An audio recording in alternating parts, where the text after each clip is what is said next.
Greetings, I'm Bairnt and welcome to the One-Stop Co-op Shop. Today we're going to continue our playthrough of Kingdom Death Monster and we're going to be taking on a level 3 Antelope. In our hunt and settlement video we were able to get here unscathed, but now we're going to have to take this guy on and we're going to have to see if we can do this.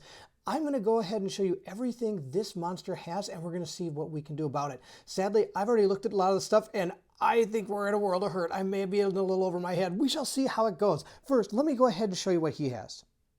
This monster is going to go ahead and start with 22 health. It has 8 movement, 12 toughness, and it has plus 2 speed, plus 2 damage, and look at all the things it has. It has legendary horns, diabolical, hypermetabolism, trample, indomitable, and it gives a plus 1 evasion token on top of that. So let's go ahead and look at all these different things. It's going to be absolutely out of control. First, he's got his legendary horns. He's got a lot of things on here. It says the Screaming Antelope is impossibly old.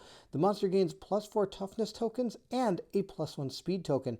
Also, it says when a survivor with less than 5 courage ends their act adjacent to a Screaming Antelope, they suffer 1 brain damage per monster level, which is 3. And there isn't a single person in our group that has 5 courage. And then it says when the monster is defeated, gain the legendary Horns Strange resource. So if we are managed to kill it, that's going to better be absolutely awesome to have. Next, we have a hypermetabolism. Let's check a look at this card. Whenever the monster consumes terrain or gear, the monster gains a plus 1 speed token. Oh, that's going to be really bad. Now, we've seen diabolical before. I believe our level 2 had this. It says at the end of the monster's turn, target a random survivor in the trample zone. So you go ahead and make the target. Then you full move through the target, move the monster through and past the survivor. If there is no target, you full move forward. All right, that's diabolical. And of course, we have trample. We've seen this one quite a bit. It says when the monster collides with a survivor, they suffer damage equal to the monster level to a random hit location, which in this case will be 3. Here are all the tokens it has. Just ridiculous. Plus 1 evasion. It has plus 3 speed tokens. It has plus 2 plus 1 damage tokens, and of course it's got its 1, 2, 3, 4 plus 1 toughness tokens, bringing its toughness up to 16. I've also gone ahead and built its AI deck, which is every other card that it has. There's no cards it does not have. So the entire AI deck is sitting right here. Every card that it has, that it can possibly have, is in this deck or on the field in some way. Of course, we have our hit locations. Shuffle those up a little bit more. And we're going to be all set to go. There is one more card we have to talk about, because if he didn't have enough stuff, he's got one more. He's got the Indomitable trait as well. I know it shows a giant lion, but that is not what we're fighting. It doesn't matter. It does get whenever the monster attacks or is attacked, it stands at the end of that attack. So you can't knock this thing down and go to town on it. The monster will not stand if a survivor is attacking a minion or another monster. If a survivor attacks during another survivor's attack, the knockdown monster will stand at the end of the new attack. So I can't surge into an attack when this guy's down. No matter what, when you knock this guy down, he will stand up if you attack it. So that's it. That's all he has.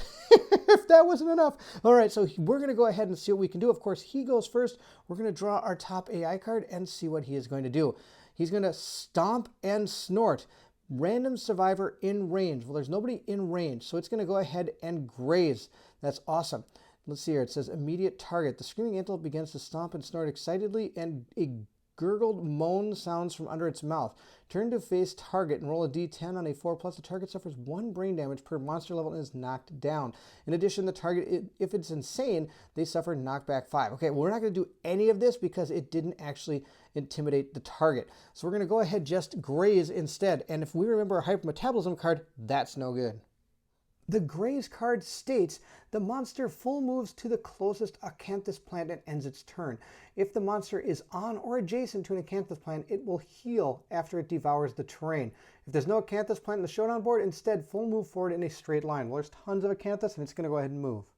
Now, of course, I have strategically placed all these acanthus plants exactly 4 squares away from him, all of them. So every one of these is exactly closest to him. So he's going to go ahead and move 1, 2, 3 to right here, and then he's going to go ahead and just gobble up this acanthus plant. Nom, nom, nom, nom, nom. Go ahead, Pac-Man style. And he's going to go ahead and heal himself. He's not going to heal himself. Instead, he's going to gain a plus 1 speed token. And we're going to go ahead and give that to the rest of our speed tokens. So now he's up to plus 4 speed tokens. I don't know how we're ever going to get rid of those. This guy's going to be a monster to try to beat. No, that's kind of funny. All right, the next thing, of course, he is going to do is he does have his diabolical card. So it says at the end of the monster's turn, target a random survivor in the trample zone. And then it's going to full move through the target, move the monster through and past the survivor. If there's no target, full move forward. Now that would normally happen, but I did fail to remember that this actually ends its turn. When it ends its turn, it's not the end of its turn, it is ending its turn. So that means the Diabolical is not going to fire off. He's just going to stand there and wait for us to come to him, which makes more sense. Now, sadly, it is our turn. We're going to try to get to him. So the first thing we're going to do, we're going to go ahead and use Fist on Antelope. He's going to move 1, 2, 3, 4 right to here. 1, 2, 3, 4, 5. He's going to be able to hit this guy with his awesome arc bow. We just got this. Now, it only has 1 speed, but that's okay. And I have to spend both of my speed and my activation in order to fire this bow. So he has to use one of his survival just to move. That's going to be his dash movement up there. We're going to roll our dice to see if we're able to keep it. We did not. So we're going to go from 9 down to 8 survival on Fist on Antelope. And then we're going to go ahead and see if we can hit with that arc bow. This arc bow has 1 speed. We're going to roll our die. We need a 6+, but because he's in the blind spot, because of his 0 presence fighting, he needs a 5+, and he got a 6. That's awesome. That's a hit. And I'm glad he hit because he's about the only thing other than Kanan that can actually wound this thing. We got the Furry Throat. It says if you hit with a club or shield, you clobber the monster and gain +2 luck when attempting to wound this location. We're not doing that. We're attacking with a bow. We're going to go ahead and roll and see what we get. We got, oh, a 1. That's a terrible way to start. We totally missed. The next thing we're going to do is go ahead and surge the cat eye circlet. Let's see if we get our survival back. We do not. So that means Fist on Antelope has gone down to 7 survival. But we do get to look at the top 3 hit location cards and put them back in any order. We did not find the trap. Oh, I'm so happy. We got a First Strike. The Screaming Antelope massive eye glistens with human-like fear. If the attacker is insane, cancel all hits and end the attack. Otherwise, the attacker suffers 1 brain damage. All right. He has a reflex. The monster turns to face the attacker and a failure.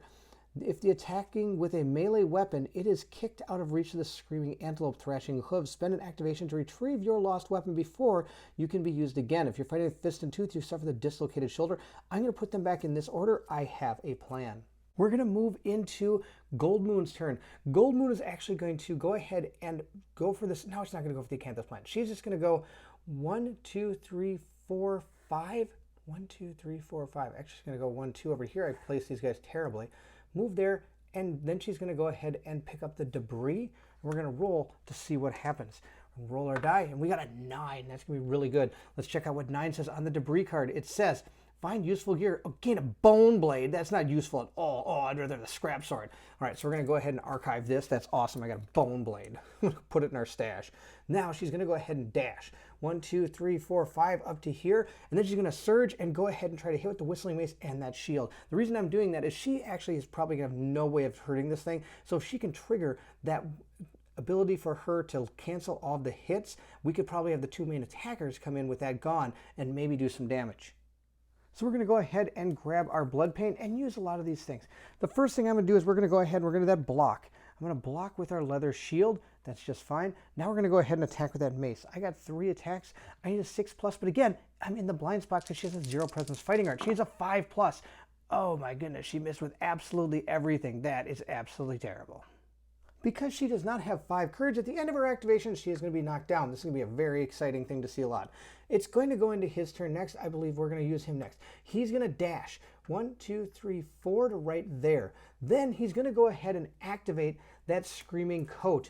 I believe we need to go ahead and spend our movement, and we also get to spend our attack. It says spend movement to full move forward in a straight line. If you move 4 spaces and stop adjacent to the monster, it suffers knockback 1 and -1 toughness. That's key. Move 4, it's going to go ahead and suffer knockback 1. This is where the Screaming Armor comes in. That's where I was thinking of. It says, after you slam, I can spend my activation to move 1 space and activate a melee weapon with +2 strength. If you wound with a spear, apply the wound roll result to the next selected hit location attack. Think about maybe getting a spear. He's going to go ahead and move, and he's going to attack with those Katars. Now, of course, dashing is going to bring Ullen's survival down to 8. We're going to go ahead and attack with these beast knuckles. We're going to see how we can do. Now, of course, all we're doing is we're looking for just maybe 1 hit to get rid of that First Strike card. Let's see what we got. We got 1 hit. That's perfect. We got exactly 1 hit, which is going to get rid of that, what is it, the Restless Eye, because actually all of our characters are insane, so this is a terrible card. The Screaming Antelope's mad. Now, I don't believe I actually attack this because it just doesn't have a reflex or anything. This just, I believe, happens. The Screaming Antelope's massive eye glistens with human-like fear. If the attacker's insane, cancel all hits and end the attack. So we're just going to go ahead and do this. So that's going to be the end of his turn. And of course, without any courage, he's going to go ahead and get knocked down as well. Now, off camera, we have Kanan. Kanan is going to come running in 1, 2, 3, 4, 5, 6, and she's going to dash 1, 2, 3, 4, 5, 6 to right here, turn around and attack this antelope. We now have Kanan. She's going to go ahead and use her 3 dice for her cat fang knife. She gets +1 because of her white lion armor, and she gets an extra +1 because she has a +1 speed token she got when she was able to advance in her courage. Now, sadly, she only has 3. She's still going to get knocked down when this is all over, but we get to roll a lot of dice, and I need a 6+, 5+, 4+. That is what we need. Let's see, I can't even grab all the dice. All right, we need a 4+. Let's see how we do. We got a total of 1, 2, 3, 4 hits, and 1 is a perfect hit. So we are going to be able to gain a +1 damage token for that. So I'm going to go ahead and place this up there. Now, of course, we do lose this when we get knocked down, so this is really going to happen for this attack right here, but that's okay. We're going to draw our 4 hit locations and see what they are. Let's hope that trap's not here. Come on. It's a giant mouth reflex. If the attacking with a melee weapon and the wound roll of the location is 1 or 2, the monster consumes your weapon. Archive the gear and cancel the attack. If the attack, oh my gosh, that's the worst thing ever. Failure, the giant maw snaps shut. You are adjacent to the monster. You must spend 1 survival to react quickly or suffer 3 damage to an arm location. All right, I have enough survival for that. The monster turns face the attacker.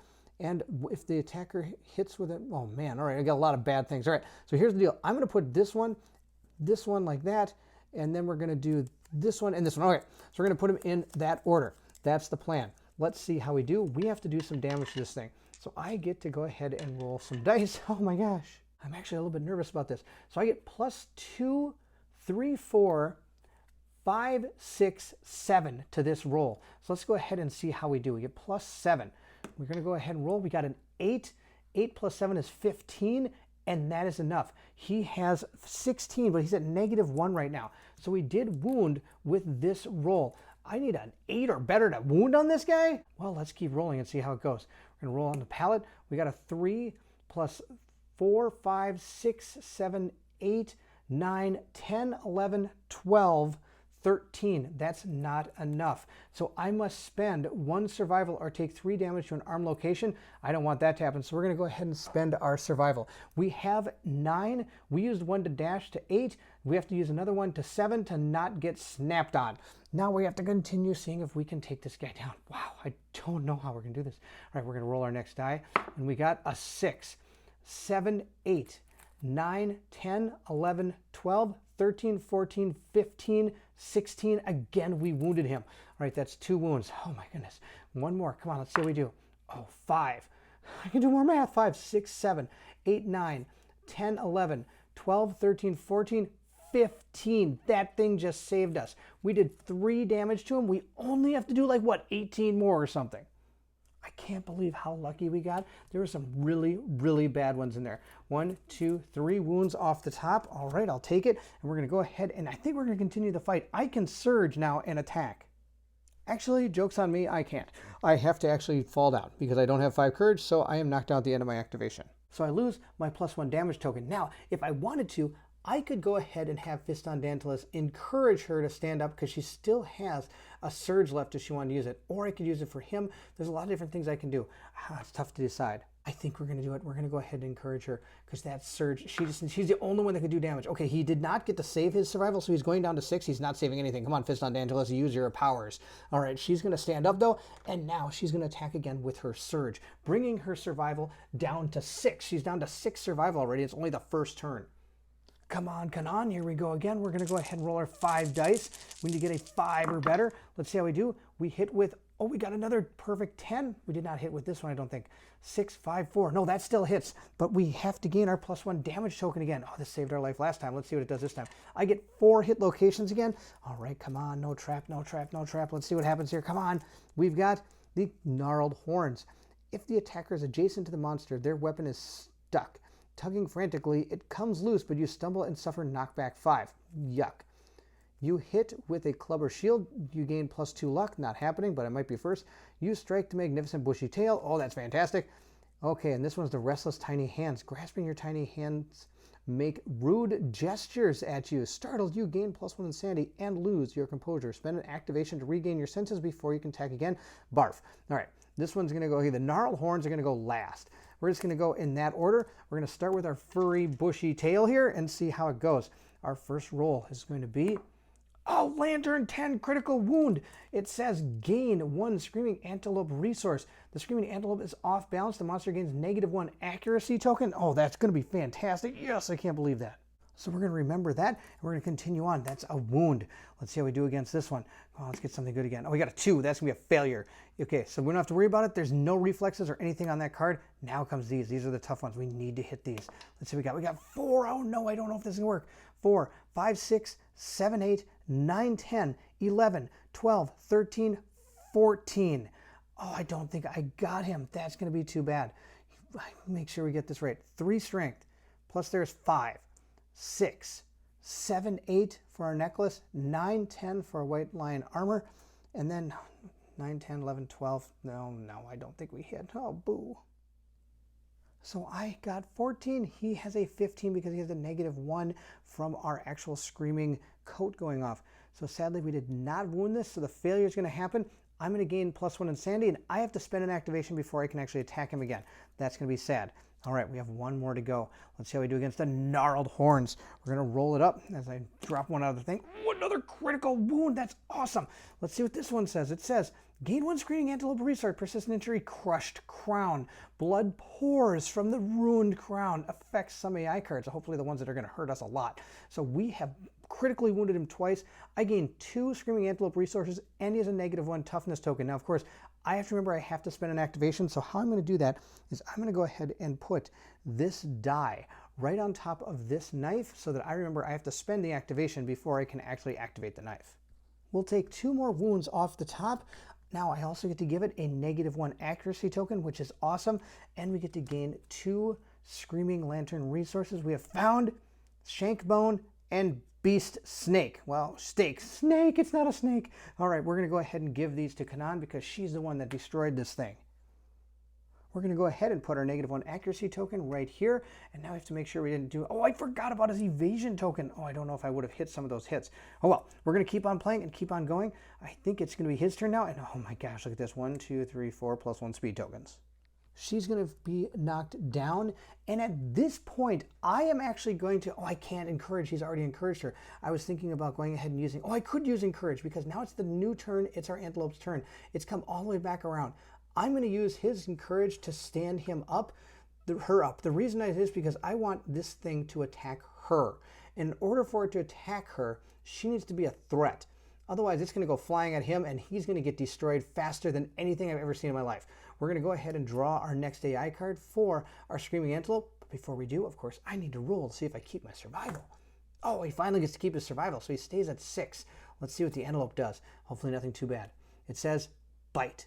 Closest survivor in field of view. Move and attack the target. It's going to move, and oh, it's a speed of 1, accuracy 2, 2 damage after bite, bleed. Gain 1 bleeding token. Oh, I don't like bleeding tokens. All right, so good news, it's going to attack her. Bad news, it's going to land on him, and he's going to go flying. So he's going to move up 1 and collide with him. He's going to go 1, 2, 3, 4, 5, almost off the screen, and now this thing is going to go ahead and attack her. So Bite has 1 speed, but it has 4 speed tokens. It's going to be rolling 5 dice, and it needs a 2+. But of course, I have to remember, I have Monster Grease on Gold Moon, meaning that it, instead of needing a 2+, it needs a 4+, because this is going to gain +2 evasion. She doesn't have any other evasion like all the rest of our characters, but she does. It needs a 4+. Let's see how it does. It got missed with only 1. Oh, okay. Now it does get to block 1 of its attacks. I have a block up right now for my round shield. So it only hit me 3 times. Let's see where it hit me. It's going to hit me 3 times. Now again, I can dodge one of these if I want to. And I probably don't think we're going to dodge one of the body shots. We're going to take a hit to the body and a hit to the waist. Dodging is going to bring my survival down to 8. And I'm going to take a hit to the body and a hit to the waist. Now this attack is going to do 2 damage, but it has 2 +1 tokens. That means it's doing a total of 4 damage. So the body is going to be down to 2 and my waist is going to be down to 2. Wow, that's a rocking thing if it hits you. It's unbelievable. All right, that's the end of his attack. He is going to do his diabolical. Now I have to pick a random survivor in his trample zone, which is going to be this one, and this one. So we're going to go ahead and roll and see who he goes after. 1, 2, 3, 4, 5, 6, 7, 8, 9. Let's see how this goes.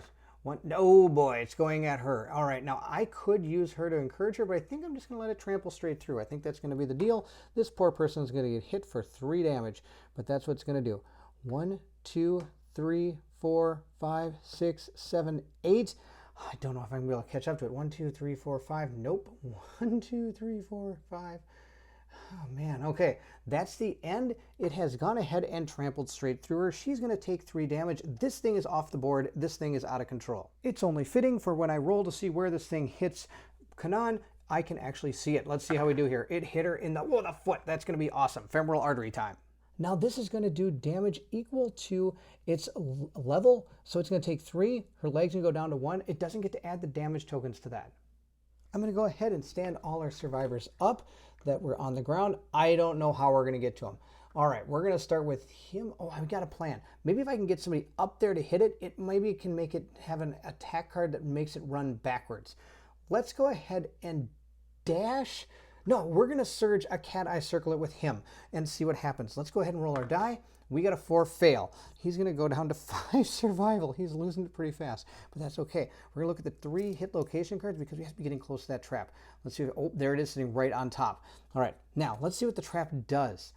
The screaming antelope panics and its undermouth unleashes an inhuman wail. It bucks wildly and leaps into the air. The attacker is doomed. All survivors adjacent to the monster suffer 2 brain damage per monster level, knockback 5, and are knocked down. The monster lands on its belly and begins to slide on its teeth. Turn the monster directly away from the attacker and full move forward in a straight line. On a collision, non-death survivors gain 1 random disorder in addition to the normal collision rules.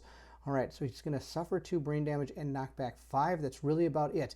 All right, so I think I have a plan. Let's see how it goes. I am going to stick it on top. If I can get her over here, oh, you can't even see that. It's so far off the board. Let's try this dance again. If I can get one of these survivors here, that means I can send it back that way because it will turn away and then move in a straight line back that way on its underbelly. Now the problem is this is the one I want over there. 1, 2, 3, 4, 5. 1, 2, 3, 4, 5. She can't make it. Unless, of course, I dash her out of the way. 1, 2, 3, 4, 5. 1, 2, 3, 4. Nope, still can't. She's the only one that can get there, and it's a waste of her turn because she's, again, the only one that can actually damage this thing. All right, I think this is what we're going to do, though. I need to get it back this way towards to where we are. He can maybe hit them. What's his name? Ullen. Ullen might be able to damage him. We'll see how this goes. All right, here we go. 1, 2, 3, 4, 5, 6. Dash. 1, 2, 3. And I'm going to turn, and I'm going to hit that thing. So Kanan is going to go down to 5 survival in order to use that dash. And because I have remembered to put that token on, or dice on the cat fang knife, in order for me to attack, I again have to lose another survival. We're going to go down to 4. Oh my gosh, she's almost out of survival. We're going to go down to 4 so that we can pick this up and attack. We're going to roll 5 dice. All I need is 1 hit. That's it. We got 1 hit. That is enough. Totally triggered the trap. Let's go ahead and take care of that. Our elite attacker is going to lose 6 insanity, suffering 2 brain damage per monster level. That brings her to 0. She has 0 insanity. She's going to gain knockback 5, and she's going to get knocked down. 1, 2, 3, 4 to right here, and is knocked down. Okay, then it is going to go ahead and turn around. The monster lands on its belly and begins to slide directly away from the attacker. Full move forward. Turn the monster directly away from the attacker and full move forward in a straight line. All right, let's go ahead and do that. So turning it this way and moving in a straight line is going to move it 8 squares. 1, 2, 3, 4, 5, 6, 7, 8, right to there. And that is it. We have got him back over where we want him. Now, the reason I didn't draw the other hit locations when she actually attacked is, of course, we do have to shuffle the entire hit location deck back together again. So it really didn't matter if I drew any of the other cards because the trap is always going to supersede any other card that is in this deck. So now we're going to go ahead and attack again. We have got him right back where we want him. I can go ahead and fire off this arc bow. 1, 2, 3, 4, 5, 6, and see what we can do. I get to roll 1 die. Let's see how this goes. Come on, bow. 6. That's a hit because I'm in the blind spot. Will have been a hit no matter what. Let's go ahead and look at our hit location. Hopefully it is not the trap. It is the restless rump reflex. Turn the monster to face away from the attacker and full move forward in a straight line. Cancel all hits now out of range. Oh, barf. This is going to be terrible. All right. Oh, this is going to be horrible. It's going to run away again. All right, we're going to go ahead and see if we can hit it. I get to use a lot of strength on this roll. Let's see how it goes. I got a 6 plus 9. Plus he has an extra 1. So that's 10, that's 16. That is enough. That wounds this monster. Too bad it's not a critical. Then it wouldn't fire its reflex. Good news, that's another wound off the top. His stack of cards is incredibly tall. Now he is going to turn the monster to face away from the attacker, and he's going to full move forward in a straight line. Now, before that happens, I can activate survivor abilities here. I can do surges and dashes and stuff, and that's exactly what I'm going to do. We need to get this guy before he runs away. I am going to dash with him to move him 1, 2, 3, 4, 5. Now I could activate his coat. The problem is I don't think I can activate the coat. I can spend my movement because that's what I'm going to gain with a dash. But when I do that, in order to activate the screaming thing, it says after you slam, spend an action. Well, I don't have an action right now because I am actually in the process of using survival actions. So I can't actually do both of these. So I'm just going to have to dash, bringing my survival down to 7 and then surging to 6 and see what we can do about this antelope. Hopefully he doesn't actually attack and destroy him now as well. And before he actually does his attack, I'm actually going to use her first. He dashed in, she's going to surge, I think, because I want to get that block up in case something happens. Nope, too late. We're going to go ahead and hit with him. I'm just going to go ahead and use my beast knuckles. I should have thought about that quicker than that. We're going to go ahead and roll our dice. I get 4 attacks. Let's see how this goes. I hit with 3 of them, so hopefully no traps appear, or this could be really bad to all the survivors hanging out right there. We got the furry throat. I did not see the trap, thank goodness. You hit with a club or shield. Nope, that would be really fun if I would have hit that. Wound. The blow cripples the screaming antelope's shoulder and it jumps back. Turn to face the attacker, then without turning it, jump it away and cancel all hits out of way. That one goes at the end. Then we got a wound. Turn the screaming antelope to face the attacker and full move forward in a straight line. Oh wow, we're going to do it twice. That's fantastic. All right, we're going to go ahead. Oh my gosh, I think we'll... Well, either way, it doesn't matter. Either one of these. Let's hear it. I get a screaming antelope resource, screaming antelope resource. I'm going to go in that way. We're going to go in that order. Let's see how this goes. Good news is there's no like failure location ones. Otherwise, that'd be really bad because I don't think is going to hit very often. We're going to go ahead and see if we wound this guy. Oh, Lantern 10. I wish I would have got that in just a second. All right, it says gain 1 screaming antelope resource. There's a chance that this blow snaps the screaming antelope neck, killing it. Roll another d10, a result of 10. The screaming antelope dies instantly. Oh my gosh, let's see if it happens. Oh, it was so close, and I can't use luck to make that better. Look at how close that was. Wow, would that have not have been an epic thing? Oh my gosh. All right, we wounded him once. We're going to go ahead and continue. Wound here. Let's see how this goes. I did not wound. We're going to go to the next one. We're going to see if we wound this one. We got an 8. I think that might be enough. 8, 9, 10, 11, 12, 13, 14. That's only a 14. Wow, with all that, he only gets 14. All right, so this did not wound. But we did get 1 screaming antelope resource, and we got another wound. So we're going to go ahead and put our cards back in the pile here and take another wound off the top. I get another screaming antelope resource. We have got a large flat tooth. We're going to go ahead and give that to Ullen. Now we can jump in with her. Let's go ahead and surge that. We get to surge with the whistling mace and our round leather shield. Because of our blood paint, we're going to go ahead and block with the round leather shield, and we're going to attack with that mace. We get to roll 3 dice. Let's see how this goes. I got 2 critical hits. That's awesome because I get to look at the top, what is it, of the AI deck, 2 of them. We'll get the first one first. Let's see what we get. We've gotten Slam. Closest knockdown survivor, furthest threat in field of view, in range. Okay, so we have a knockdown survivor, furthest threat in field of view, and in range. All right, I think I got a plan. We're going to keep this on top. I can encourage her to stand up before he draws this card, and I can have this guy come back and attack all of our people yet again. We're going to leave that on top. Of course, that's if I don't wound this thing. All right. So I can look at it again if I want. I'm not going to. Now we're going to go ahead and see if we can wound this guy. We're going to roll some hits. Oh, I got the hits. I got 2 hits. So let's see what 2 cards we drew. It might have been 3 hits. I totally forgot that the roll I was. I knew there was 2 criticals, so we're just going to go with that. Let's see. We have found the Restless Muzzle. If you hit with a club or shield. Oh, I'm hitting with a shield. Oh, no, I'm not. I'm hitting with a mace. And it says, oh, first strike. Oh, this is that one where if I'm insane, cancel all hits, and then the attacker is done. And I think she is insane. Yep, Gold Moon has 7 insanity. Our attack is over. Now the reflex on that card is going to fire off, but Gold Moon does have to go down to 7 in survival, and we're going to go ahead and move this guy 8 spaces. 1, 2, 3, 4, 5, 6, 7, 8, all the way back over there. We're going to be moving into the monster's turn now. And before we do, I do want to talk about the legendary horns. I actually have totally been playing this wrong. It's my fault. It says right here, when a survivor with less than 5 courage ends their act adjacent to the screaming antelope, they suffer 1 brain damage per monster level. I've been knocking us down, not suffering 1 brain damage. So I have to go ahead and take the brain damage for our first 2 rounds. So let's go ahead and see what happens to our brave survivor. Gold Moon has ended her activation twice next to him, I believe. So she's going to go ahead and take 6 brain damage. I'd rather be knocked down because losing insanity is going to be way worse. There's nothing we can do about it. It's so much more devastating. Now, Ullen sadly has a big problem. He has ended his activation a couple times next to him, so he has lost all of his insanity, taken his hit here, and he's going to have to roll on the evil table of death. And lastly, we have Kanan. Now, Kanan is in an interesting predicament. She actually had 6 insanity, lost it when she was attacking the antelope, but she also then is going to have to mark this down because when she activated the trap, that hit her for 6 brain damage, which is what is going to cause her to roll on the table. Ullen and Kanan both have to roll on the evil table of death. So Kanan's going to be white, Ullen's going to be black. Now the other character, Fist on Daedalus, he never ended his activation adjacent to that monster because he's been firing the bow the whole time. So let's see what happens to these poor people. We got a 5 and a 6. Let's go assess the situation.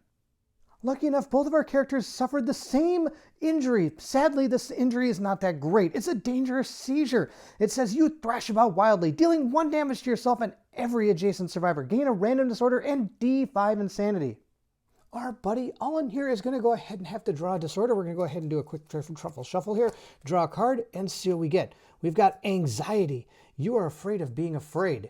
You are a nervous wreck and monsters can sense the smell.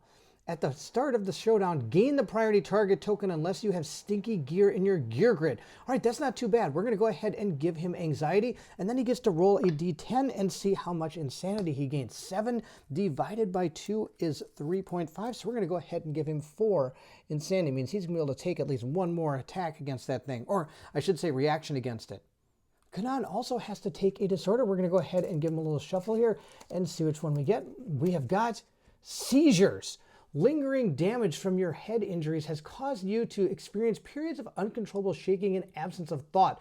During the showdown, whenever you suffer damage to your head location, you are knocked down. Okay, not the end of the world, but not the greatest. Now we do get to roll a d10 and see how much insanity she gets back. She got a lantern 10, that's perfect. She gets 5 insanity. Actually, it's still only going to allow her to take 1 hit before she's going to have to suffer more of those wounds, but 5 isn't too bad.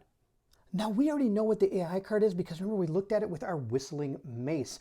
We know that we need to get her to stand up. So I'm going to have Fist on Daedalus go ahead and stand her up. And he encouraged a few people during the battle and lost his survival from it. So since I was doing it wrong, I'm just going to stand her up and not roll the die, even though I probably should punish myself. But I'm going to actually give myself at least 1 little ray of hope here, especially against something like this. We're going to go ahead now and draw his AI card. And we know what it is. It's that slam. It says closest knockdown survivor.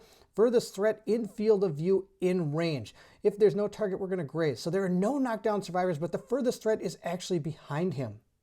Now that our antelope has picked its target, which is going to be her, I'm going to be tricky. We're going to try something. Hopefully this works out and hopefully I do this right. He has now picked its target. There's a survival opportunity right here. I am actually going to dash my characters, and we're going to dash them actually way back this way, and I'll show you why in a little bit. We're going to dash her 1, 2, 3, 4, to right about there, 5, right there. Sure, that looks great. We're also going to dash him 1, 2, 3, 4, 5 to right there as well. I've got a plan. This is going to be pretty tricky. I hope this is legal. So both of them are going to lose survival. Gold Moon is going to go down to 6 survival, and then we're going to go ahead and move Ullen's survival down to 5.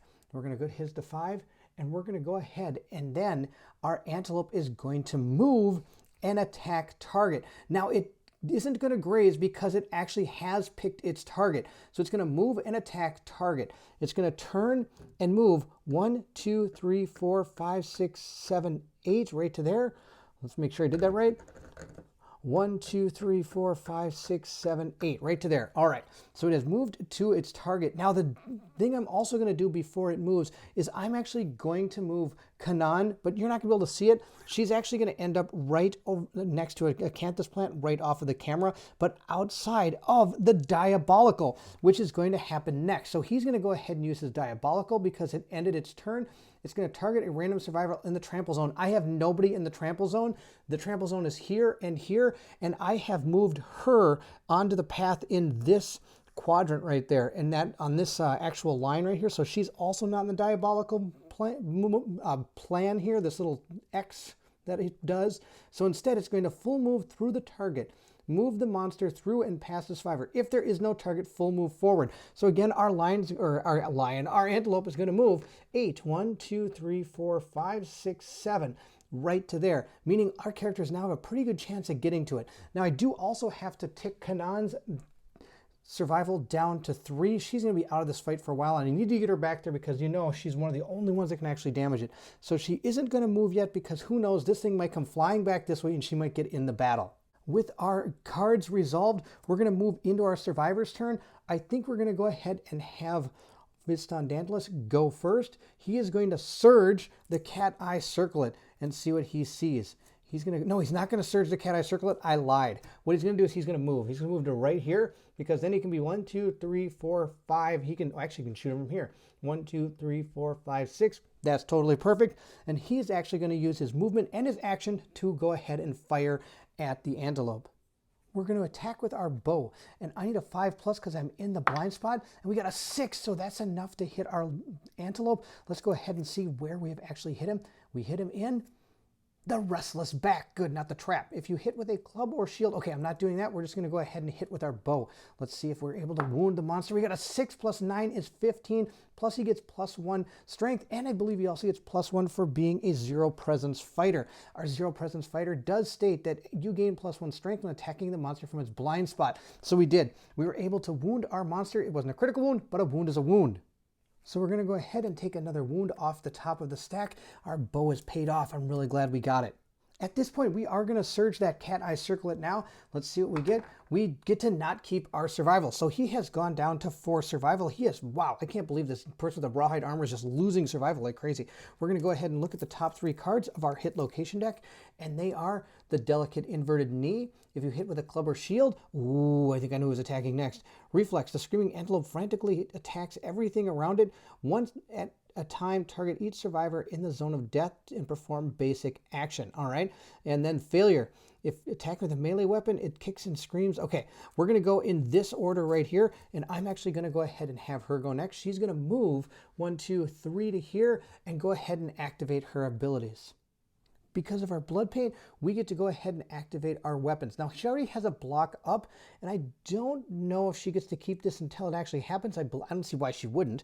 So she's going to keep her block up, but attack. She is going to attack with her leather shield. She needs a 7+ from being in the back, and she always actually hits in the back, but she actually is in the back right now, and she got an 8, so she did hit, and we know what one we put on top. We put that one about the shield and club, so I gain +2 luck when attacking right now. So we're going to go ahead and roll and see if we wound him.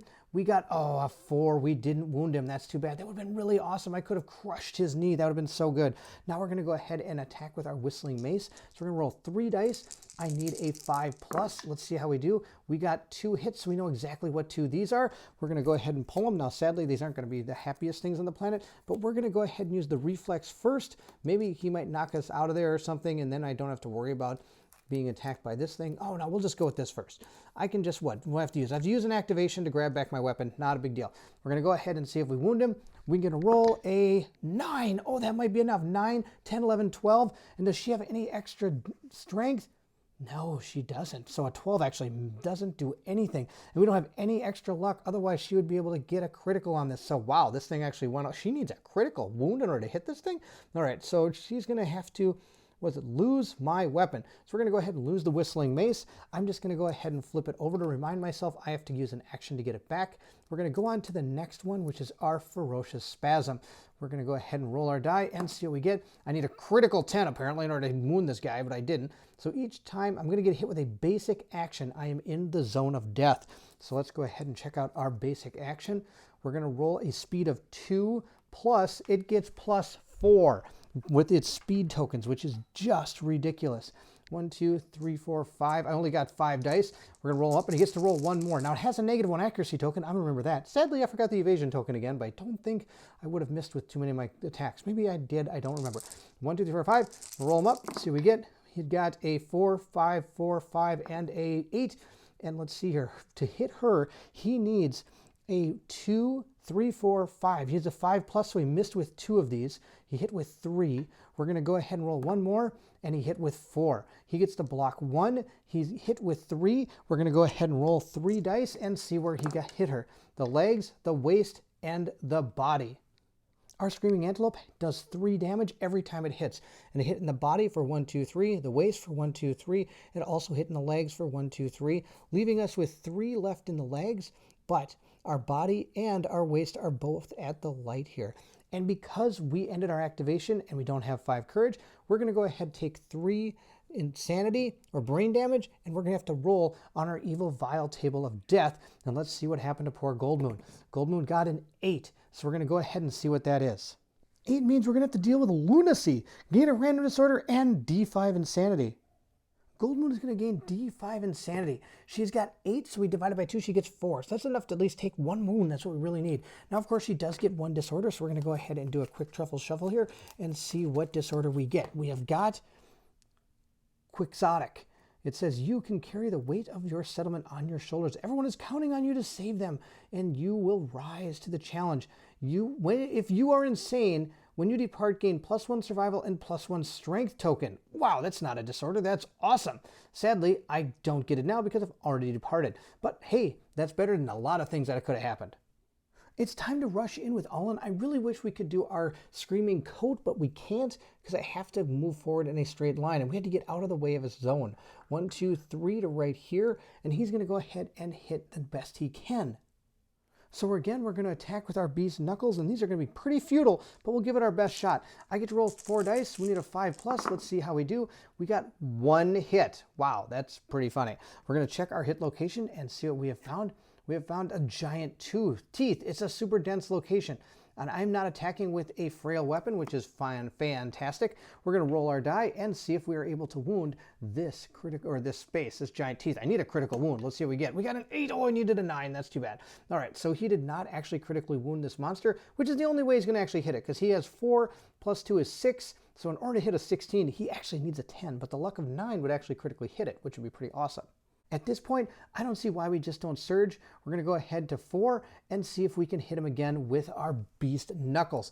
Now, sadly, this one gets discarded. We're going to roll 4 dice again, and again, we need a 4+ being in the blind spot of the Antelope. Let's see what we get. We need an 8 on 2 Lantern 10s. That's awesome, but I don't think he has any fighting arts or anything that's going to help him with that. No, he does not. That's too bad. All right, we're going to go ahead and see what we hit. We're going to draw our 3 cards and see what we found. Hopefully not the trap. No trap. Fantastic. Failure. Grasping hands make rude gestures. You gain 1 insanity, and I have to spend an activation to actually attack next turn. Failure. The giant maw snaps shut. You have to spend a survival or take 3 damage. If you hit with a club or shield, which I'm not, I think I bring more clubs and shields next time we fight this guy. We're going to go ahead in this order because this one doesn't actually do anything to me. We need 9s or 10s, or things aren't going to be very happy for our character. Let's see what we got. Nope, not a 9. It's not going to happen. All right, our next one. I need 9s or 10s on this one. Let's see how this goes. We're going to go ahead. Oh, I did not get a 9, so I'm going to gain I have insanity, but I am going to go ahead and put our marker down on top of here to remind myself I have to spend an activation before I can attack again. Now I'm going to lose a survival. You ready for this? Come on, not lose a survival. Oh, I saw the 9 for a second, but instead we got a 1. So we failed. So I'm going to go ahead and have to spend a survival. He's going down to 3. I don't even know why I surged him. And we're going to go ahead and move into the rest of our turn. The only person that has not gone is it's Kanan. She's going to move 1, 2, 3, 4, 5, 6, and for her activation, she's going to go ahead and pick up this bug patch. We're going to roll a d10 and see what happens. She's gotten a 9. So if you look at our bug patch, a 9 says, gain 1 random vermin resource, archive this terrain. Taking our vermin resource deck, we're going to go ahead and give it a good old truffle shuffle and see how we do. We're going to go ahead and draw a card. We have found a crab spider. I can consume this, archive this, and gain 3 survival. I might actually do that right now. I'm just going to do that. We're going to eat the crab spider. Roar, num, num, num, num, num. Crab spider, I'm going to gain 3 survival. She's going to go from 3 up to 6. Funny thing we know in this fight is I need survival. So she's going to gain the 3 survival, and we're going to move into our antelope's turn. So our antelope is going to go ahead and draw its next AI card. Let's see what it's about to do to us. Now, it is going to skewer. Oh no, look, it's a legendary card. It's going to be really bad. Closest knockdown survivor. Okay, we don't have any knockdown survivors. Then it's going to target the furthest threat in field of view in range. Oh no, you know who that's going to be? Yep, Bairnt. Sorry, man, you can't get away from this guy too well. So it's going to go ahead and pick its target. It's going to pick him. Okay, so this is where we're going to be tricky again. It's going to pick its target. It's going to pick him. It's got an 8 movement. So it's going to go 1, 2, 3, 4, 5 to right there. And I'm going to dash out of the way. I'm going to dash way up here. 1, 2, 3, 4, 5. Way out of its way. But it's still going to try to get to me. 1, 2, 3, 4, 5, 6, 7, 8 up to there to try to get me. That's about the best I think it can do. It's then going to end its turn because it can't actually get to me because I dashed out of the way because I'm tricky. Now I'm going to go ahead and roll my die and see what happens. I get to keep my survival. That's awesome. And then I get to go ahead and move. So it's going to go ahead now and do its diabolical. That's right. It's the end of its turn. So it's going to move forward in a straight line because there is nobody in its path. And a full move forward in a straight line for 8 squares. So this thing again is going to be impossible to hit. 1, 2, 3, 4, 5, 6, 7, 8 flying way over there. And that's really about as far as it can go. It's going to be our turn next. I think I'm going to have him dash again. 1, 2, 1, 2, 3, 4. Maybe I don't have to. 1, 2, 3, 4, 5, 6. Yep, I do have to dash a little bit just to go ahead and hit it with a bow. He's going to go ahead and dash to there, and then he's going to fire his bow using his action and his movement. He's going to roll a die and see if he gets his survival back. He does. Oh, thank you. You're finally getting the hang of this, Bairnt. Before I fire the bow, I'm going to go ahead and have to do some brain damage here. I again forgot to take off the 3 brain damage when they ended their activation adjacent. He actually ended 2 times adjacent to him, so he actually goes down and has to roll on the evil table of death. But Goldmoon is down to 1 insanity. She took 3. Let's see what happens to Ullen after taking all his brain damage. He got a Lantern 10. Oh, that's going to be good. So 10 is Frenzy, which sadly isn't the greatest. It does say he gained D5 Insanity, but he had +1 speed and a +1 strength token. He ignores slow and melee weapons. That's not going to help him. You may not spend survival. That is going to be crippling. And you may not use fighting arts. Doesn't have any. You may not use weapon specializations or weapon masteries and can be gained multiple times, and it lasts until the end of the showdown. So he has a speed token and a strength token. So he still needs like a 9 to actually do damage to this thing. And I gained D5 Insanity, but now I can't even use any of my survival. So we're going to roll a d10 and see what he gets. He got a 9 divided by 2 is 5. So he gains 5 insanity back. After finishing up taking the damage from all that insanity, we're going to go ahead and see if we can hit with our arc bow. We got a 7. Oh, I saw 1 for a second. We're going to go ahead and see where we hit this screaming antelope. We have hit him in the furry tail. You strike the magnificent bushy tail. We're going to go ahead and see if we wound the bushy tail. We got a 6 plus 9 again is a 15, and he gets +1 because he is in the blind spot with his 0 presence fighting. So 9 plus 6 is 15, plus 1 is 16, plus he has an extra strength is 17. We again have wounded with him. Oh, I'm loving that bow. We're going to go ahead and take another wound off the top of the stack, slowly whittling this guy down. These guys both can't get to him. They're just going to move 1, 2, 3, 4, 5 to here, and they're both going to pick up these acanthus plants. We're going to start with her, see what she gets. She gets a 6. Let's go ahead and check that out. It says, you find something tasty to consume. Tasty and consume it. If you do gain +1 survival, archive the terrain. I'm totally going to consume this thing, archive it, and gain back a survival. I'm going to go to 7 survival with her. Now we're going to go and see what happens to Ullen. He's frenzied. Let's see what he can find. He found a 6. Plenty get +2 because of his gear. So he has a 6, 7, 8. 8 plus. You find a fresh acanthus strange resource. Archive the terrain. Fantastic. Archive this and gain a fresh acanthus. At this point, we are going to have Bairnt surge. He's going to surge his cat eye circlet. Let's see if he keeps his survival. He does. He got a 7. So we get to look at the 3 hit location cards on top. One of them has to be the trap. We're getting really low. Let's see what we have found. We have found the giant tongue. -2 toughness to wound this location. That's awesome. We have the restless flank. The monster turns to face the attacker. And what's this? The restless inner thigh. Your attack debilitates the monster's powerful running muscles. The screaming antelope gains a -1 movement. Oh, we want to hit with every one of these. One that has to be a wound. That'd be absolutely awesome. Let's see what this one does. Blood spittle erupts from the screaming antelope wounded undermoth. The wound roll result was even, suffer brain damage. If it's not, you gain an insanity. All right, we're going to put them, we'll just keep them in this order. I think that'll be okay. Now we're going to go ahead and see if we can get them. So we know 3 are not the trap. I'm going to go ahead and have her go next. And she's going to dash 1, 2, 3, 4, 5, 6 to right here. And at this point, she is now going to use her white lion coat to pounce. I can spend my activation and my speed to move 3 spaces in a straight line. Then, if you move 3 spaces, activate a melee weapon with +1 strength. 1, 2, 3, right into the blind spot, and we're going to go ahead and hit him with that cat fang knife. Using our cat fang knife, we're going to go ahead and remember all the other stuff. I've got a +1 evasion token that he has. Now I get a +1 strength token, which means I'm rolling 4 dice. Because of my lion armor, I'm going to roll 5 dice. Let's see how we do. I need a 6+. We're going to roll this up. So we got a lot of hits except for 1. I get 6, 5 because I'm in the blind spot, so all the 5s hit. And I get +1 because of my white lion gauntlet, meaning I need a 6, 5, 4, and I'm in the blind spot, so 6, or +1 accuracy. So I need a 3+. It has an evasion token, so it gets a 4+. This missed, but I do hit with 4. Now we know what 3 of them are. We don't know what the 4th one is, and it is the Restless Shank. Wound. Roll a d10 for each survivor currently in the monster's blind spot. On a result of 3+, they are brutally back-kicked. Suffer 3 damage to a random hit location and knockback. Well, no, we're doing that one last. We're just going to do these all in this order, I think. I think that's going to be the deal here. Now, Kanan has 5 insanity, so if I do take the damage, I'll still be going. And I think the -2 to wound is going to be awesome. Then it turns to face the attacker.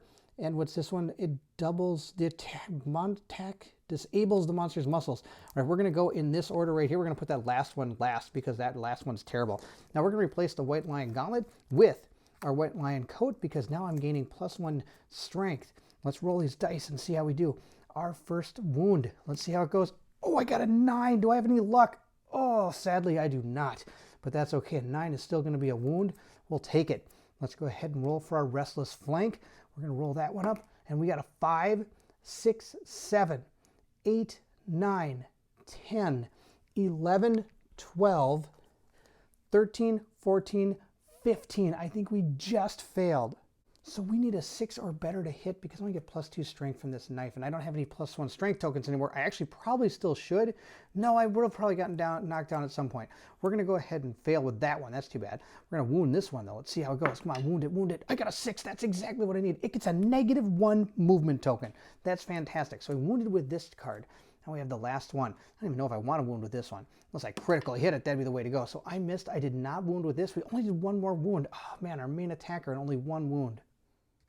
We're going to take yet another card off the top, and it is going to gain a -1 movement token. So its movement is down to 7. So we're slowly doing damage to this thing. It's way up there. Let's see what it can do to our survivors. We're going to go ahead and see our next AI card. It is Infested. When this comes into play, the monster gains a +1 toughness token. Oh no, discovering the ticks is gruesome. Roll a d10 for each survivor. On a result of 6+, suffer 1 brain damage per monster level. Draw an AI card. And what's this? When a survivor ends their activation adjacent to the monster, roll a d10 on a 1 or 2. They are infested with ticks to gain a -1 strength.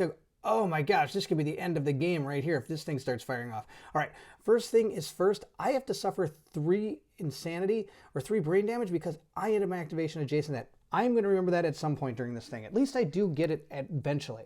That brings her down to 2 insanity. Now I have to go ahead and do this. It's going to gain another +1 toughness token, which is absolutely terrible. I don't know what I'm going to do about this. I don't think I'm ever going to be able to damage this guy again. I need like 9s and 10s as it is. So he is up to 5 +1 toughness tokens. So he has a 17 toughness right now. Next part of the card. It does say, discovering the ticks is gruesome on a d10 for each survivor. On a result of 6+, suffer 1 brain damage per monster level. Well, that's going to be terrible. All right, so we're going to go ahead and start rolling. He's going to roll first. I think it's all survivors, right? Discovering the gruesome, roll a d10 for each survivor. He's going to roll first. He got a 7. So 6+, he suffers 3 brain damage. He is down to 0 brain damage. Or insanity, he has none. We're going to go to her next. She needs to roll. She needs to roll in view. She got a 10, so she's going to suffer 3 brain damage, which is going to be enough to cause her to roll on the evil vile table of death. She is down to no insanity. We're going to roll that later. I want to get rid of the rest of these characters first. Now him, he rolled a 3+. He's fine. Now her, She rolled a 1. She is fine as well. She has to roll on the brain insanity death table. She got a 9. 9 says new perspective. You are knocked down and gain D10 insanity. That's actually not too bad. So we're going to roll to see how much insanity she gains. She gains 7. That's pretty good. Now we have to continue with the rest of the card. We're now going to draw. Now this is where I could actually do something if I want to. She gets knocked down. We have to draw an AI card. And let's see here. When a survivor adds their activation adjacent to the monster, roll a D10 on a 1 or 2, suffer a -1 strength token. Yuck. So that's another trait in play. Good news is that technically is kind of a wound. So we're doing more damage to it. Let's go ahead and draw our next AI card for our Antelope. It is Bite. Closest survivor in field of view. It's going to move and attack bleed tokens. Oh, yuck. This is going to be terrible. All right. So the closest closest survivor. Closest survivor is her. I might as well just leave her on the ground. He's just going to turn around and gnaw on her. I wouldn't be able to get her far enough away for this to not actually happen. So we're just going to go ahead and I guess take it. He's going to move and attack. Spend 1 speed, 2 accuracy. She's just going to get devastated here. Absolutely devastated. She's going to get bit quite a bit. Then this thing's going to trample through her because she's the only one in this area. Our Bite card is going to come into play. Now remember, it has a -1 accuracy token. We're going to roll our 5 dice because it has 4 speed tokens and it gets a 1 speed. Let's go ahead and roll these up. It missed. Oh, wow. Look, it missed with a ton of them. Missed with this one, and I believe it missed with this one. It has -1, so it needs a 3+, and I've got 1 invasion, so it needs a 4+. So it actually only hit me twice. That's actually really good. Hopefully it's not in the same spot or things can become really bad here. Let's see what happens. 2 hands. Oh, that isn't the same spot. We're going to go ahead and dodge one of the hands, and we're going to take a hit. That's fine. We're going to take 5 damage to the hands. She has 4, so she's going to go ahead and lose all her armor and gain a light wound to the hands. Now comes its diabolical card. It's going to go ahead and trample straight through my character. 1, 2, 3, 4, 5, 6, 7. It doesn't have 8 speed anymore. It only has 7. She's going to suffer 3 damage to a random hit location because it went straight through her. That's awesome. So we're going to go ahead and roll to see where this hit her. It hit her right in the body. So we're going to lose 3 armor in the body, leaving us with only 1 armor in the body. It's now going to go into our turn. She's going to stand up. We're going to go ahead and move the die, and we're going to go ahead and see what we can do. We are, I think, going to attack with... this is tough to figure out. That trap is... Let me put it this way. We got 2 cards left. I know one of those is the traps, so something bad is about to happen. Before we go ahead and do stuff, I have to give a bleeding token to Kanan because of the Bite card. We're actually going to do something pretty crazy here. I'm actually going to surge the cat eye circlet. We're going to go ahead and roll. I get to keep my survival. I'm going to have him use the cat eye circlet to push that trap to the bottom because we know one of these cards is the trap. We're going to put the other one on top, and we are going to go ahead and fire with our cat gut bow. 1, 2, 3, 4, right into the backside and see if we can hit him. How about the arc bow? Not the cat gut bow. This one's actually way better. We're going to roll it up. We got an 8. That's enough to hit him. Now we know it's not the trap. We're going to go ahead. Actually, I don't even know what it is. I didn't look. It says giant mouth. If attacking with a melee weapon, we're not attacking with a melee weapon. I don't have to worry about it. We're going to go ahead and roll and see if we're able to wound this. We got a 6 plus 9 is 15 again. Plus 1 is 16 plus 1. Yes, this arc bow hit again. The power of the arc bow has again done damage. We'll remove another AI card and go into our next part of our turn. Now here's what we're going to do. We're going to activate the trap. First thing I have to do is I have to get rid of this. This thing has to go away. He actually destroys this if he runs on top of it. Also, I believe I forgot to take away survival from Kanan when she used her dodge. She's going to go to 5, and we're going to move into her turn. Gold Moon is going to be the one that activates this trap. It's going to be bad. I have to take a bunch of sanity damage, and neither one... This is the only character that can actually take it and still be standing. But I have a plan. It's going to be terrible. 1, 2, 3, 4, 5, and dash over to here. And she's going to go ahead and attack. Her survival is going to go down to 6 for dashing. And then we're going to go ahead and see if we can activate that trap. Now, in order for us to actually attack, I actually have to pay a survival to undo my whistling mace that was knocked out of my hands, or it's in his hands or something. I forget exactly. So we're going to bring our survival down to 5 for Gold Moon, and we're going to then go ahead and see if we can hit. We're going to go ahead and use our whistling mace. I'm going to roll 3 dice and see what we get. We got a 9 and 2 and a 4. The 9 will hit. That's just enough to activate our trap. We're going to go ahead, take 1,000,000 survival hits, or sorry, insanity hits, and we're going to go ahead and get knocked back 5, and we're going to get knocked down. So I'm going to take 6 brain damage. knock back 5, and I'm going to get knocked down. Then it's going to turn around and run in a straight line away from her. Now, Gold Moon, of course, only has 1 insanity left, so she's going to lose that. And we're going to have to roll on our table to see what happens to her. And she got a 4. Oh, I'm sure that's going to be awesome. 4 states that I flee. You are knocked down and suffer knockback equal to your movement towards the closest board edge. Gain D5 insanity. So here we have a card that is going to allow me to be knocked back 5 and knocked down. Also, I have to go towards the closest board edge and get knocked down again. I'm not exactly sure how this all fires off, but the good news is the board edges are equal distance. From what I understand, if I do this wrong, please let me know. I'm going to get knocked back from my flee, and I'm also getting knocked back from that thing, meaning I'm going to go flying up here or down there. I'm choosing up here, and we're going to go ahead and knock her down. She's also going to go ahead and gain D5 insanity. She got 2.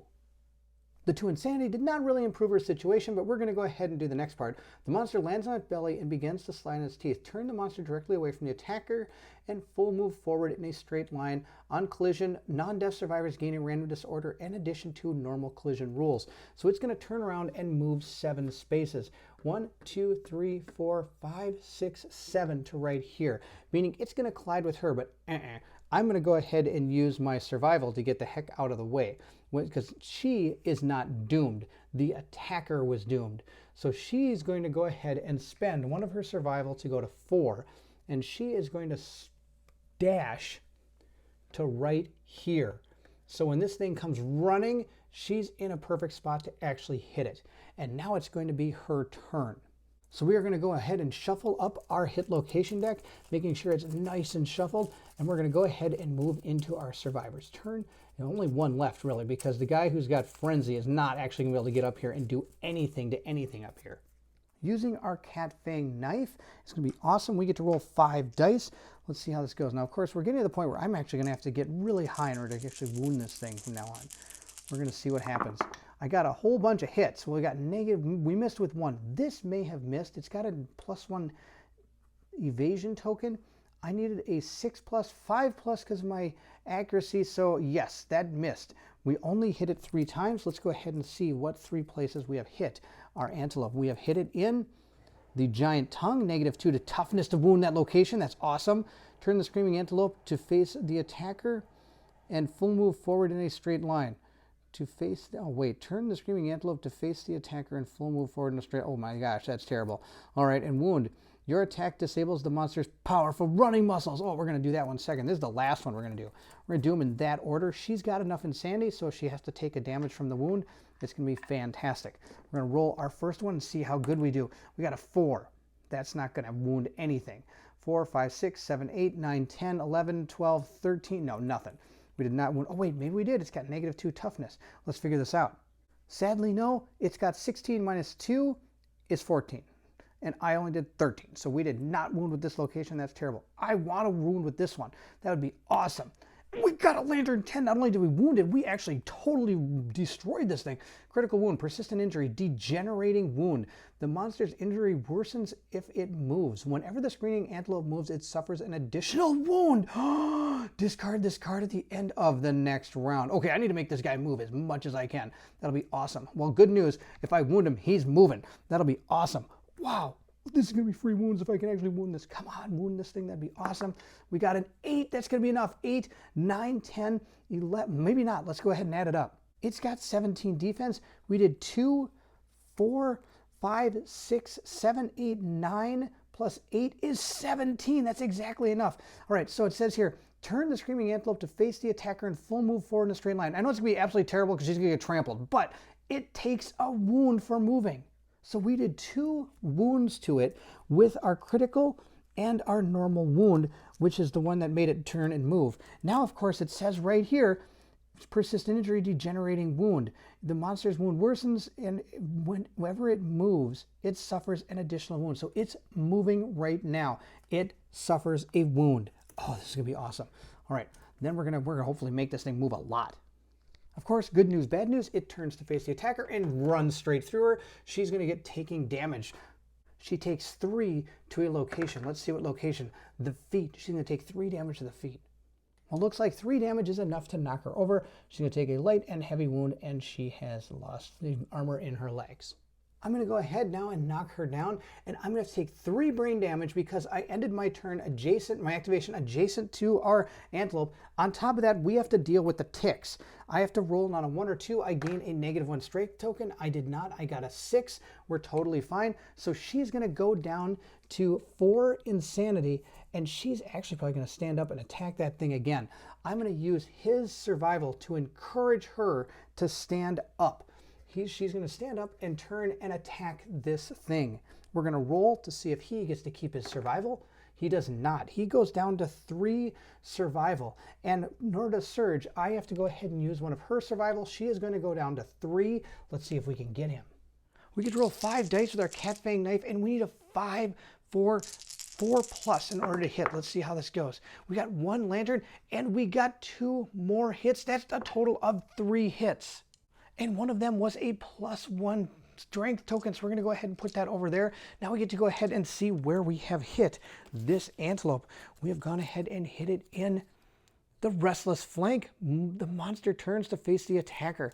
The restless rump turn the monster to face away from the attacker and full move forward in a straight line. Cancel all hits now at range. That's perfect. It's going to move the thing again. And if you hit with a club or shield, you clobber the monster and gain +2 luck when attempting to wound at this location. All right, I think we're going to go ahead and start there just because we'll see how this goes. So our first is going to be a 4, so we missed the delicate inverted knee. We're going to go ahead and roll against our restless flank. Come on, I want to hit this. We got an 8. That is a wound against the restless flank. We're going to go ahead and put that over there. Now we only have 1 left, and that's the restless rump. This one's my favorite because no matter what happens, I am still going to move this guy. And we got another wound. That's 2 more wounds against us, and he is going to move. That's perfect. So we have just done 2 more wounds, which is going to be the last 2 cards in the AI stack. It is done.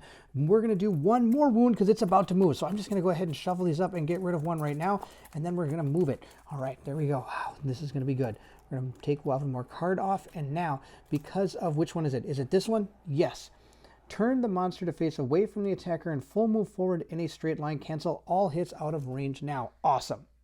It's going to move on down the road. 1, 2, 3, 4, 5, 6, 7 over to there, and that's it. Of course, the other one was supposed to make a turn and face the attacker, but then it's going to turn and face away, and it's going to run. I'm not sure if it's supposed to be facing this way, but when it bounces down the board edge, or if this way, I'm not sure which way. We'll just go ahead and face it that way. That's just fine. Now, we do have 1 survivor left, and she did not end her activation adjacent to it, so she doesn't have to suffer any brain damage or deal with the ticks. The one person that's left is him, and I don't even know what to do with him because he can't use any survival.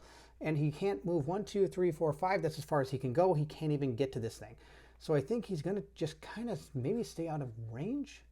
We can't dash. So if it decided to go after the person that's the farthest away, it can't be him. So we're going to go 1, 2, 3 and just see what happens. It's either going to end its turn. Well, it's probably going to end its turn over there because it's going to have to run. So let's go over there. 1, 2, 3, 4, 5. Right over to there. 1, 2, 3, 4. It's still not going to be able to. He's so worthless with this frenzy. So we have come to the end of this round.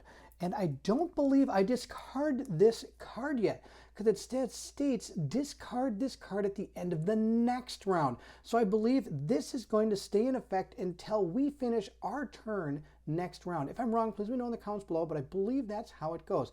We're going to draw our next AI card and see what our Screaming Antelope does. He is going to bite.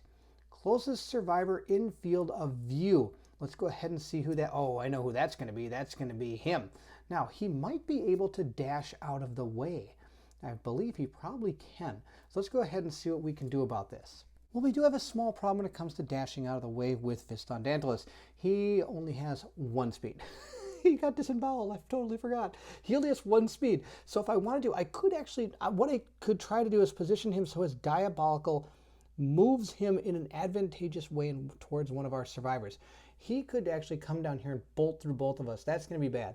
I think I am actually going to, I think we're just going to let it go. We're going to let him go and just get smashed by this guy. Let's see where he's going to move. It's going to move 1, 2, 3 over there and attack him from there. And since he moved, he is going to lose one of his AI cards. He is going to take 1 damage. He's going to go ahead now and bite Fist on Dantalus.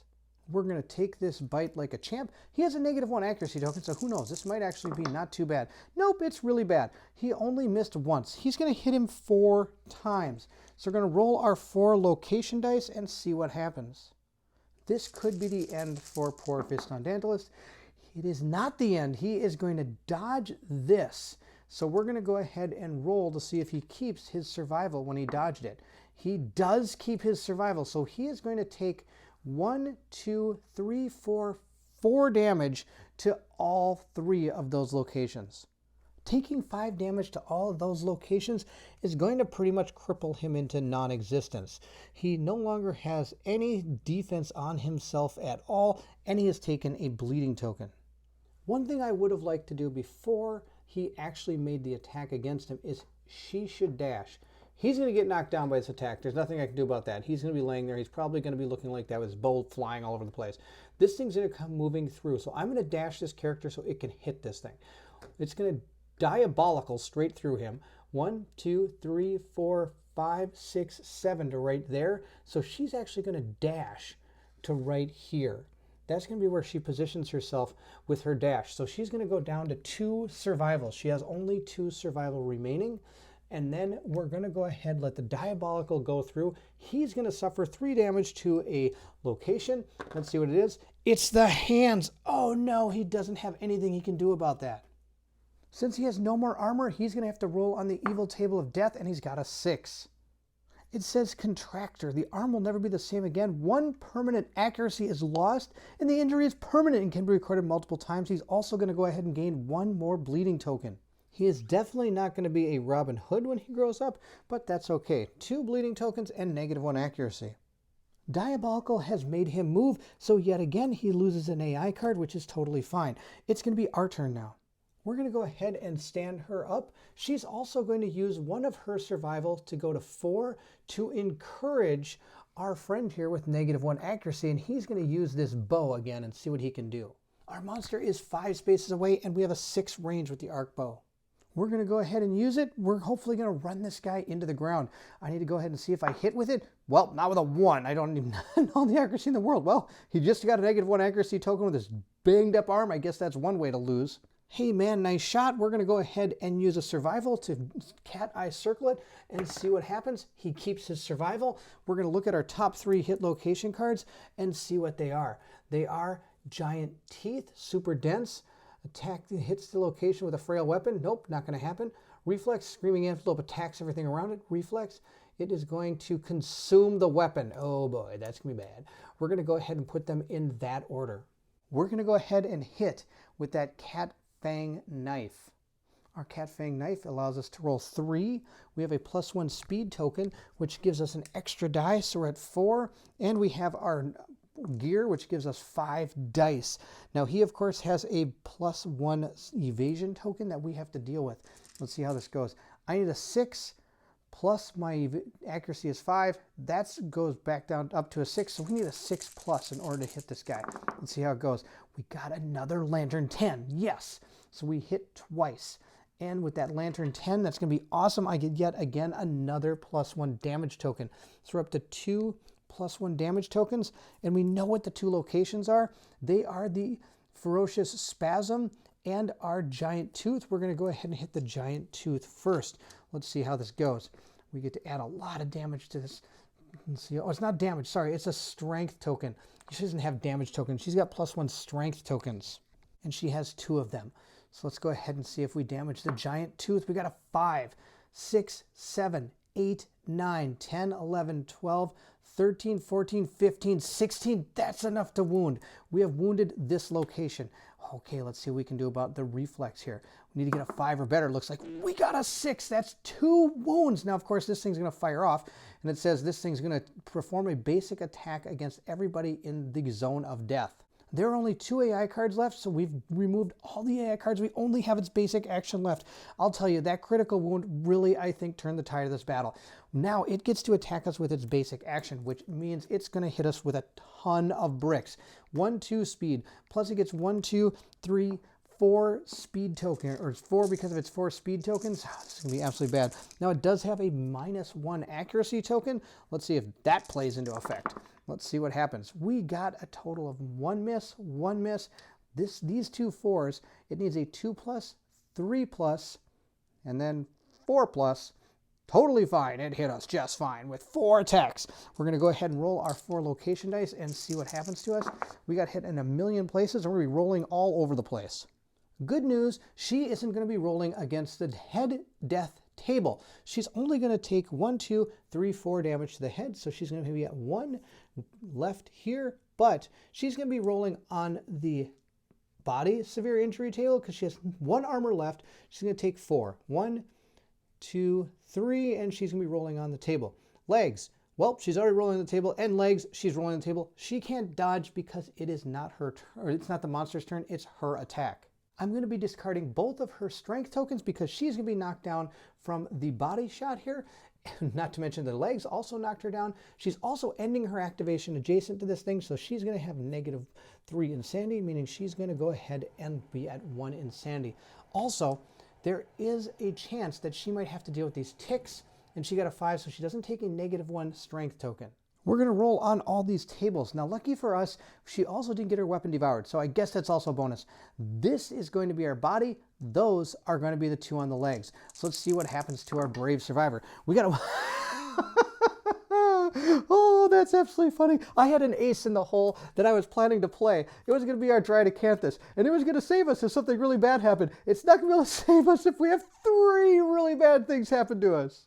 So we're going to go ahead and save this for another survivor for another time, because I have a feeling you're going to know what's going to happen to this one. It's probably going to be femoral artery time.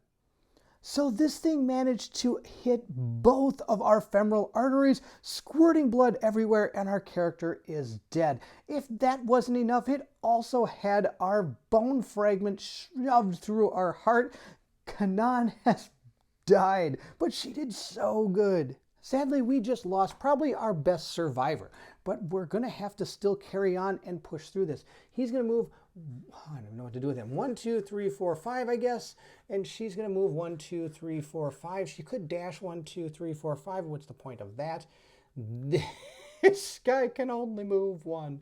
All right, that's going to be the end of our turn. We're going to move into our Screaming Antelope's turn, and if I'm understanding this right, it's going to suffer an additional wound. I have a feeling it just ran itself into the ground.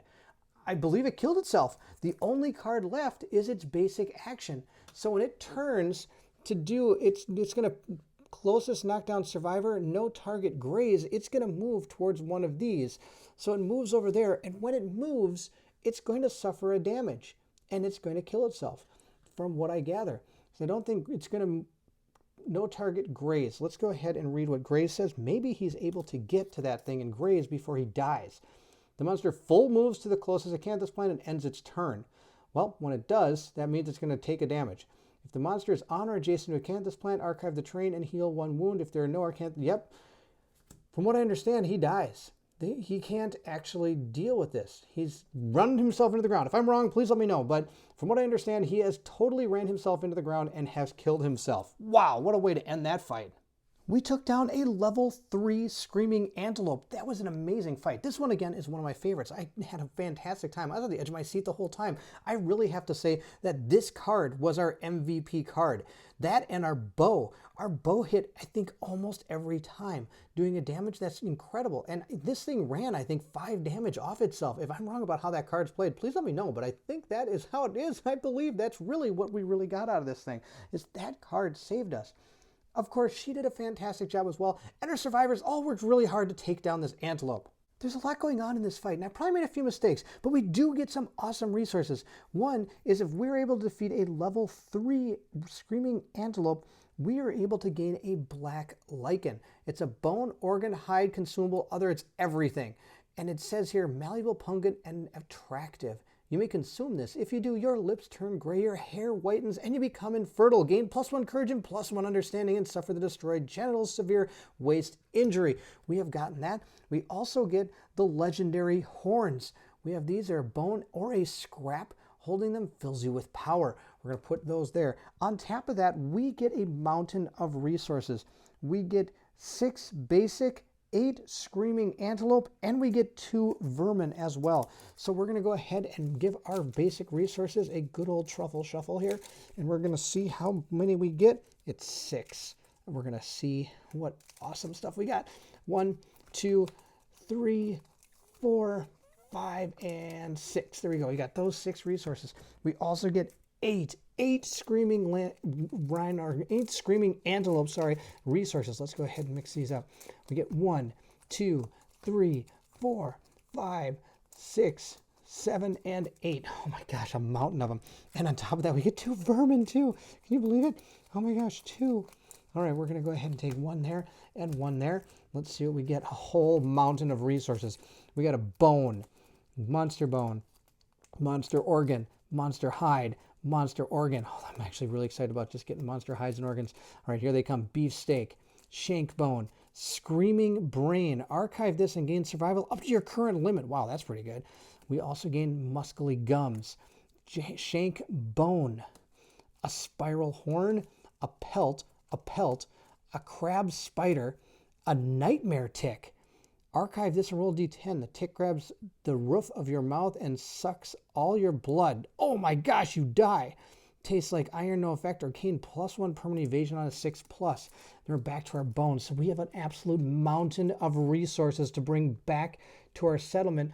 Oh, this is going to be absolutely glorious. I'm so excited for this. There's going to be a mountain of resources that we can do. Thank you so much for watching. I hope you've enjoyed the playthrough. This was a fantastic fight. I had a great time. I think we had a chance against this thing.